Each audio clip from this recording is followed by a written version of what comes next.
Welcome to Second Take, the show that takes a look at the issues behind the news. Nersa made the much-anticipated Eskom tariff decision this week. Terence Creamer joins me to discuss the outcome and its implications. Hi, Terence. Hi, Chanel. Remind us of the background of this MYPD6 application. Yeah, it's the usual dance that we have around setting tariffs in South Africa, electricity tariffs. So Eskom publishes its request, and then there's a public hearing process. And then we have a number of years that are determined. So at one stage we had up to 5 years, sometimes we have 1 year, and this is the sixth round of using the allowable revenue methodology, which itself has been adapted and remains highly contested.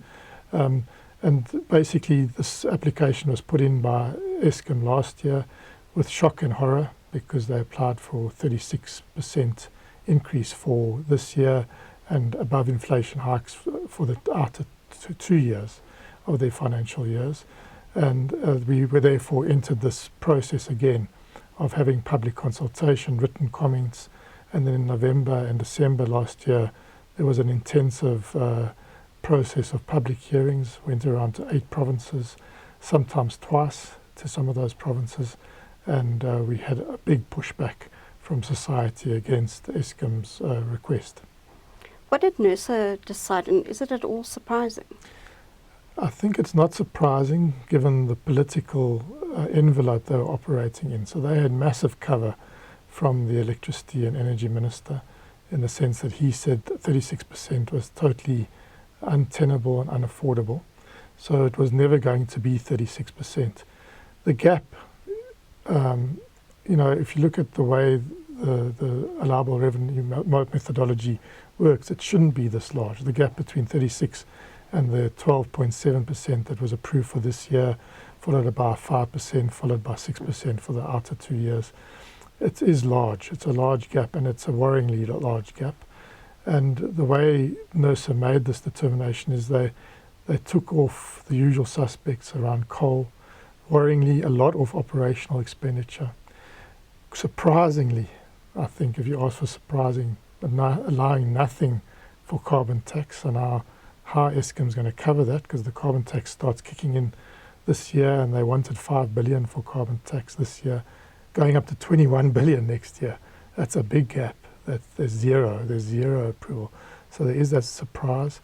Unsurprisingly, but somewhat worrying, is that just fiddling with the regulatory asset base, lopping 71 billion off that, and that changes the sort of returns that Eskom gets.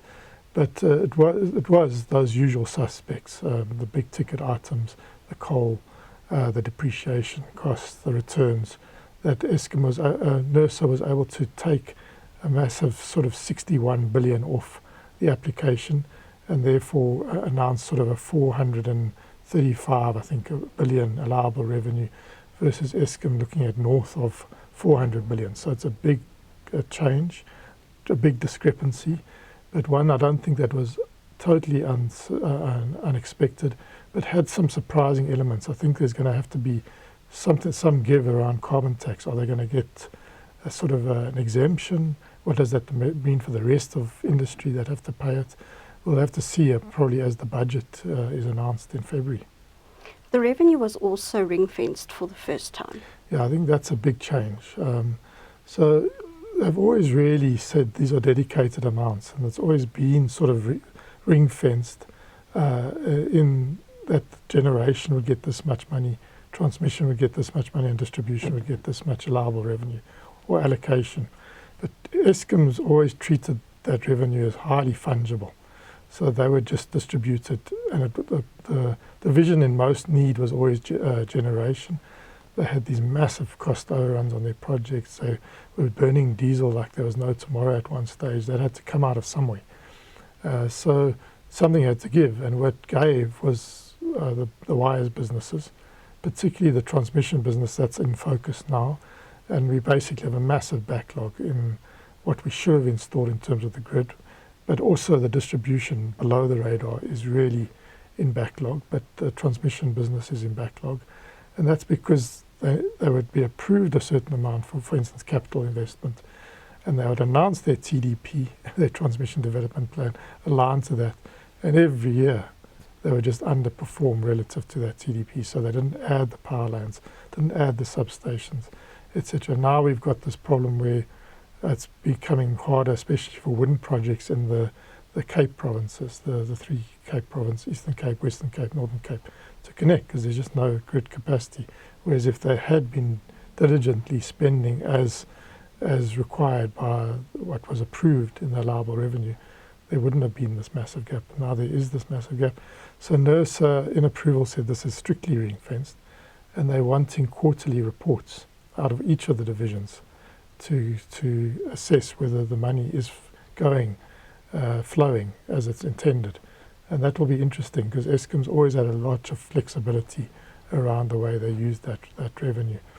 So that is a big change, and we'll have to see whether Nersa has teeth in this regard. What happens next, and is there any prospect of a legal challenge? Well, next is that the implementation, I think it goes through Parliament, but implementation on April 1 for direct Eskom customers, and that's not many of us, because many of us sit behind municipalities, and our big increase will come in July. But for the direct Eskom customers, it's immediately on April 1. Whether there can be any legal challenge, I think the political cover, this thing that's been raised before in this platform, that is the electricity minister is now also the shareholder minister of Eskom. It's a total conflict of interest, and I think it's playing out quite clearly here, in the sense that he immediately welcomed this determination, because as a policy maker and given what the Government of National Unity's concern around cost of living, this fits in very well. But if there had been a public enterprises minister or a shareholder minister that was looking at just from an Eskom perspective, there would have been maybe a sort of a more circumspect welcoming of this announcement, because it's crazy that there can be such a large gap between what Eskom says its allowable revenue needs to be and what the regulator finds politically acceptable to give. But there's no political cover, I don't think, for Eskom to take this on review in any way. I think they're going to have to suck it up, but it's going to have to, therefore, gaps are going to emerge, and therefore I think it should accelerate the private sector participation in this industry, particularly in transmission. There's just not enough money to do the sort of rollout that we're talking about. I don't know how Eskom's going to plan to do the generation, their big ambitious goals around the generation business there, because there's just not enough fat in the system for that. So it's going to be interesting to see how that all plays out, because they do have big ambitious goals. But interestingly, Eskom also put out its interim results as the tariff increases were being announced, and it did very well relatively in that first half of the year. But the first half of the year is their swallow. Even though it's in the winter month, they always do well in the first half of the year, because that's the high demand, high tariff period. They're now into the summer months, high maintenance, low tariff, lower demand period, where they usually make losses. So at the end of the year, we'll have to see where that 16 billion of profit that they made in the first half ends up. It won't end up anywhere near 16 billion. Whether it's a loss, it will be interesting to see. Obviously, they're not burning the diesel they were, so they're in a much healthier position than they were this time last year. Last year they made a 55 billion rand loss overall.